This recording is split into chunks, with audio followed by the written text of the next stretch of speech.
Hello, Padres. Welcome back. Um, so to kind of recap last week, we were talking about stars, and there were a lot of mistakes on the math portion when talking about the energy levels of different stars. So I created a separate video going over how to do those. So if you have not reviewed your answers from last week's work, please watch that video. Please check your answers so that you can make sure you're doing that right, and hopefully the video will clear some stuff up. So this week we're moving on to part 4. It is the last part of our astronomy unit. So what that means is next week we will be taking a test on astrophysics, and so that'll be next week. The week after, we're going to review for the final, and then the last week of school will be of course, finals. The final for this course will be multiple choice, and it is going to be on everything from this semester. So it's going to be on our energy unit with potential and kinetic energies. Then we built our trebuchets. It's going to be on waves. It's going to be on this unit, astrophysics. So there'll be more information to come out about the final. Still a few weeks away, but I am getting some questions about it. So yes, so once again, this week we're talking about the solar system. Next week is astrophysics test. There will be a study guide, practice questions, and a test for next week. The following week will be reviewed for the final, and the last week will be the final. Also, before I forget, there's quite a bit of you are not doing the survey. Please do the survey. It is the easiest points you can get. It's just kind of a check-in. How are you doing? How much time is this work taking you? Do you have any questions? And I am using that. So please do that to get some easy points. All right, here we go. Part 4, the solar system, the last of our new information for physics. The origin of our solar system. Like stars formed from nebulas, so did our solar system. So a nebula, remember, is a bunch of dust and gas just kind of hanging out in space. And it was most likely from another supernova. So a star exploded, it threw out all of its matter. Gravity slowly pulled that matter back together to form a nebula. The sun formed, or the sun is composed of 99.9% of the matter in our solar system. So the sun is most of our solar system. What that means is the 0.1% remaining forms all the planets, all the comets, all the asteroids in our solar system. So just to get kind of a view of how much larger the sun is compared to everything else, 99.9% of the matter in the solar system is in the sun. All right. So all that, the remaining, the 0.1%, it kind of swirled around in a disk. It is what's called a protoplanetary disk. So we talked about protostars were kind of like before stars are born, protoplanetary before the planets are born. So they're swirling around. And gravity is slowly going to condense these into what's called planetesimals. And these planetesimals are gravitationally attracted to each other, and they form larger rocks and larger rocks and larger rocks until we eventually get to planets.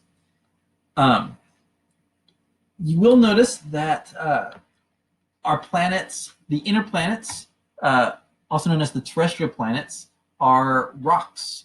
You can walk on them. They're Mercury, Venus, Earth, and Mars. The outer planets, also known as the Jovian or the gas giant planets, those consist of Jupiter, Saturn, Uranus, and Neptune. Those are gas giants, right? They have no surface. You can't walk on those. So why are the inner planets rocky and the outer planets gaseous? The reason is the sun is constantly throwing out energy, and it's what's known as the solar winds. And these solar winds blew away the hydrogen and the helium that's mostly what the gas giants are made out of, off and away from the inner planets. So Earth and Mercury and Venus and Mars probably had gas, hydrogen, helium, around the outside of them, but the solar winds blew that away. And so that's why inner planets are rocky, outer planets are still gaseous. Here's a video talking about the origin of the solar system in a little more detail. Please take a look at these videos. There are going to be questions from the videos in the problems this week that I'm not going to be talking about. I'm doing that to try to make you watch the videos because it's important for you to do that. So please take a look at this video. I am trying to pick out short videos, short-ish. So take a look at that one. So the asteroid belt is located between Mars and Jupiter. It contains millions of asteroids ranging in size from the size of a dust particle to 250 miles in diameter. So we got all different sizes of asteroids. And contrary to movies, there is a lot of space between them. So when you're watching movies and you have spaceships entering the asteroid belt, they're like weaving around all the asteroids and they're trying not to hit them. That is not the way our asteroid belt is. In order for you to hit an asteroid, you would have to be aiming for it because there is so much space in between them that you're most likely just to pass right through it without hitting anything. So there are a lot of asteroids and they are in that area, but there's still a lot of space between them. So here's kind of a picture, and I think we kind of think of them as being so close together because of pictures like this. They're just misrepresenting what's actually happening.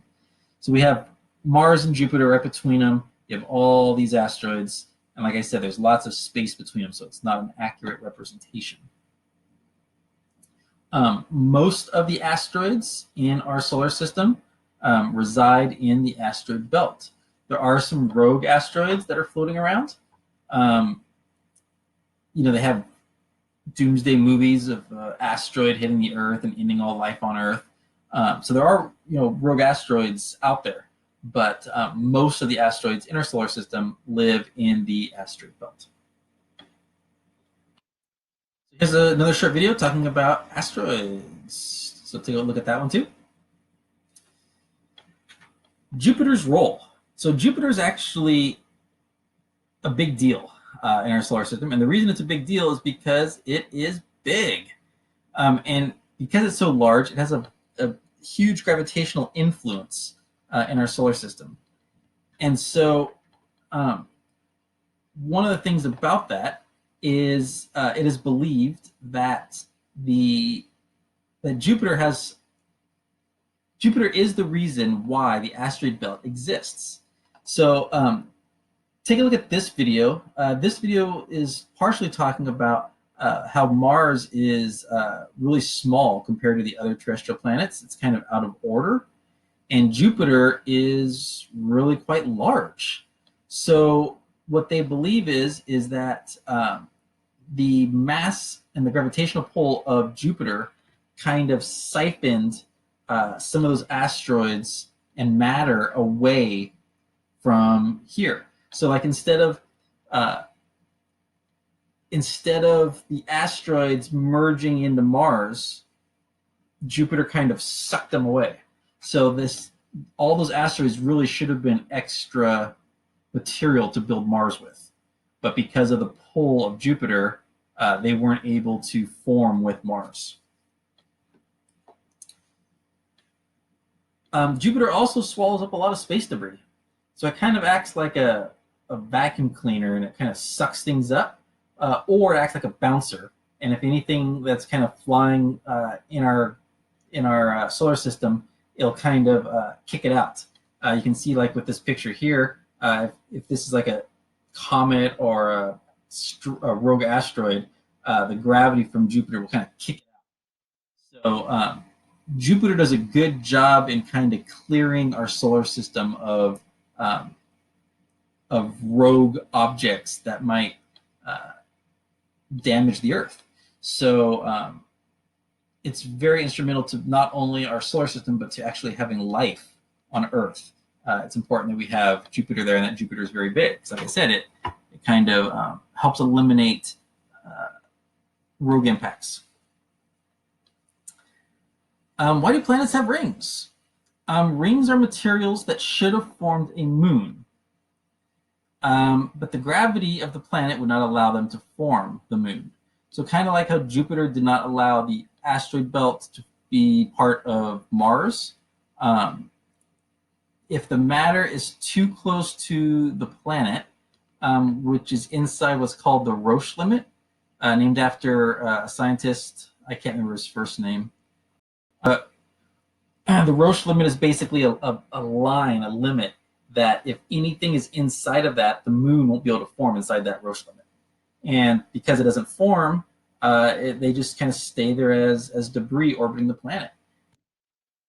And even though Saturn is most known for its rings, it's not the only planet with rings. Jupiter, Saturn, Neptune, and Uranus all have rings. And fun fact, Saturn's rings are actually disappearing. They're slowly going away. Not very quickly, but they are ever so slowly disappearing. Interesting fact. The Kuiper Belt. So the Kuiper Belt is a collection of rocky and icy materials that orbit around the sun beyond Neptune. So Neptune is the last planet, and the Kuiper Belt extends beyond that. We believe most of our comets come from the Kuiper Belt.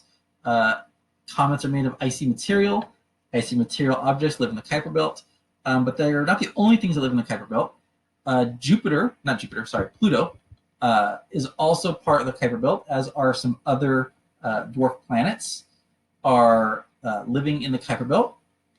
It's very cold, very far away, and it's kind of like the asteroid belt, but it's just further away, and the objects out in the Kuiper Belt are less rocky and more icy. You can kind of think of it as the same thing. The Oort cloud. The Oort cloud is a cloud of icy objects loosely held on the outer edges of our solar system. Once again, named after an astronomer whose last name was Oort. And he predicted that the Oort cloud existed, and it's kind of like this spherical cloud of, once again, just objects that are just kind of barely hanging on by the sun's gravity. So here's a couple of videos talking about the Oort cloud. All right, the solar system to scale. So the many models get the size of the solar system wrong, both in terms of the size difference between objects and also the distance between those objects. And so both of these videos do a good job explaining that. The video on the left is from Mark Roper. He's the guy that made the glitter bomb. He was having people who's stealing his Amazon packages off his front porch, so he made a glitter bomb.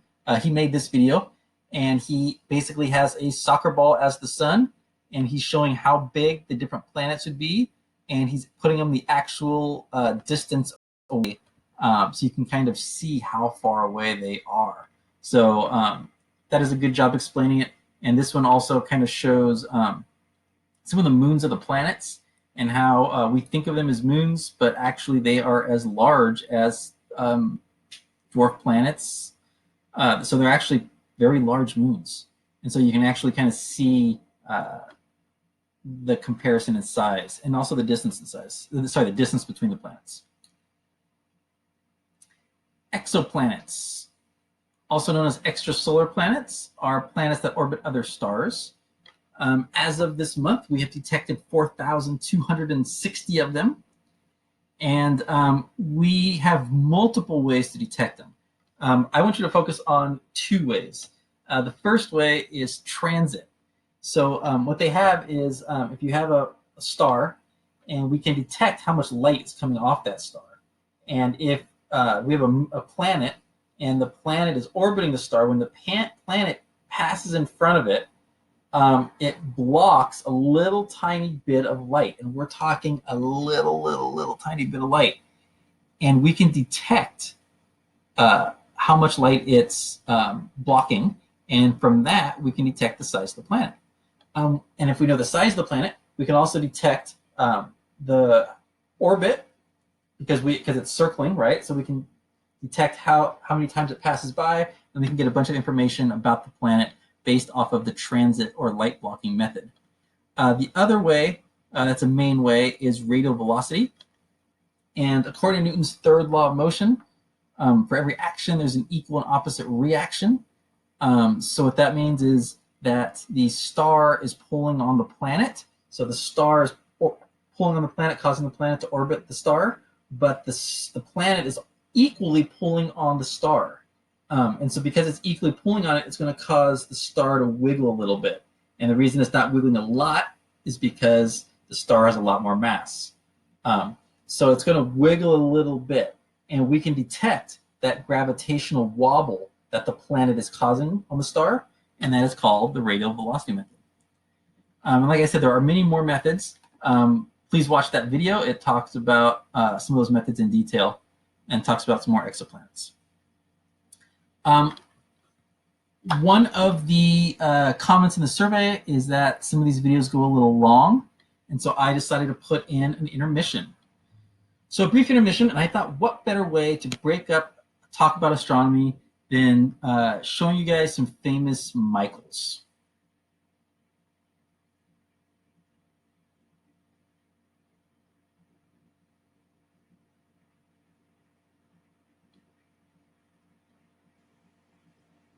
All right, there you go.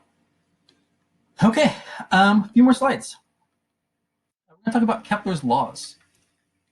So Kepler was a scientist, astronomer in the early 1600s, and he came up with these laws of planetary motion based off the observations of Tycho Brahe.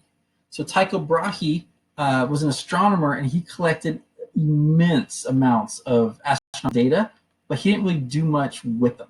He just kind of made all these observations, he documented them, and then Kepler used Brahe's observations to come up with his 3 laws of planetary motion.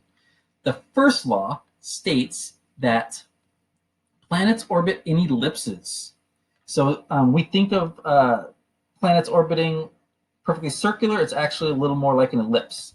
And this video kind of talks about it in a little more detail.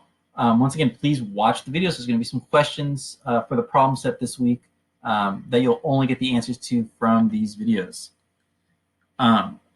So once again, planets orbit in ellipses, not circles, and the sun is one of the foci. So in order to get an ellipse, if you have 2 foci at point F and point G, and the sun or the star would be at one of those. If you have 2 strings tied here, and you put a pencil here, you could trace the ellipse. Basically, this F plus this G is going to be the same at any 2 points along the ellipse. All right, Kepler's second law of motion is the law of equal areas. So this says that the planets move fastest when they're closest to the sun, and they sweep out equal areas in an equal amount of time. So if we have our orbit here, the planet is going to go quickly in this area, and it's going to slow down over here. And so I have a little animation to show that. If we turn this on, you can see here's the planet orbiting. It's slowing down. And then as it approaches, the force of gravity is going to increase. It's going to increase the speed, and then it slows down again. So based on that, because it's going faster here, it's covering a bigger area, but it's also closer. So this area in blue would equal this area in blue. It's going slower, so it's covering a smaller area here along the path, but it has a longer radius in. So any amount of equal time is going to have an equal area, equal area of blue. So once again, watch the video. It talks about it in a little more detail. Because we have these ellipses or elliptical orbits, we get seasons. And the seasons are due to the tilt of the Earth, not the closeness of the orbit. So many people think that summer occurs when we're closest to the sun. So summer would be here when we're close to the sun, and winter would be here when we're far away from the sun. That is not true. It's actually because of the tilt of the Earth. So the Earth is tilted at about 24 degrees. So it's not perfectly up and down, it's tilted. And you can see here, North America is tilted towards the sun. And because it's tilted towards the sun, more sunlight is hitting North America, and that is our summer. When it's winter, it's actually, we're the same distance from the sun as the summer. The only difference is we're still in North America, but we're tilted, if the sun's over here, we're tilted away from the sun. South America or Australia is tilted towards the sun, so their summer would be our winter. And I think this picture kind of does a good job showing it. When this Earth is tilted, in the northern hemisphere, you can see it's getting 90%, not 90%. The sunlight's hitting it at 90 degrees. So we're getting direct sunlight hitting it. It's most concentrated. Down here in the southern hemisphere, you can see it's kind of glancing off. And because the sunlight's glancing off, it's not going to be as strong, as hot. You'll also notice that here and here, the tilt doesn't really matter.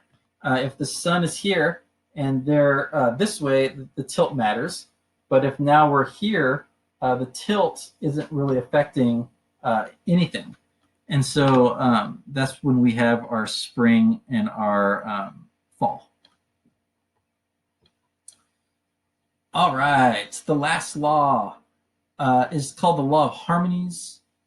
It describes the period and the distance to the planets. So there is an equation that we can use that shows the relationship between the time it takes a planet to orbit and the radius between the planets. This video is going to describe it in some detail. It kind of goes into a little bit heavier math toward the end. The only math equation we are going to be using is this one right here. And I have one example to show you. It's not hard, so we're going to just do one example, and then we're going to wrap this up. All right. Saturn is on average 9 times farther from the sun than the Earth. How long is it in years in terms of the Earth's? So we have our equation right here. P1 squared over P2 squared equals R1 cubed over R2 cubed. I'm going to call 1 the Earth and 2 Saturn. So my equation turns into, I have P Earth squared over P Saturn squared equals R Earth cubed over R Saturn cubed. So I'm going to put in days here. The Earth has 365 days. I don't know how many days Saturn is. Both of those are squared. And the Earth is 1 astronomical unit away, 1 AU. And kind of how with the sun and stars, we talked about how we use solar masses to give us kind of a frame of reference. Same is true with distances. We call 1 astronomical unit the distance between the Earth and the sun. And it just kind of gives us a frame of reference. So if I say it's 1 AU away, we said in the problem that Saturn is 9 times farther. So then it's 9 AU would be Saturn, and that's cubed. So I square the 365, so I get that. I cubed the 9, so I have 1 times 9 is 9. 9 cubed is 729. And then I'm going to cross multiply. So I get P squared times 1 is P squared. And I get 1,300 and, sorry, what is that? 133,225 times 729. and I get this very large number. And then I take the square root of both sides, and I get P equals 9,855 days. The problem, though, asked for how long is it in terms of years. And so to get it in years, if this is how many Earth days it takes Saturn to go around, I just have to divide this by 365. So I took this number, divided it by 365, and I get 27 years. So it takes 27 years for Saturn to make one rotation, one revolution around the sun. Right? 1 year. For Saturn, it's 27 Earth years. And that is our last slide. So please do the solar system problems. Please do the survey, please. And then those will both be due Friday. And we will have a test coming up by next Friday, next week. Thank you, guys. Please stop in at office hours or Tuesday or Friday Zoom sessions to ask any questions. Doesn't have to be physics related. If you just want to come out and chat, I'm there at 10:30. So come join and have a great day, guys.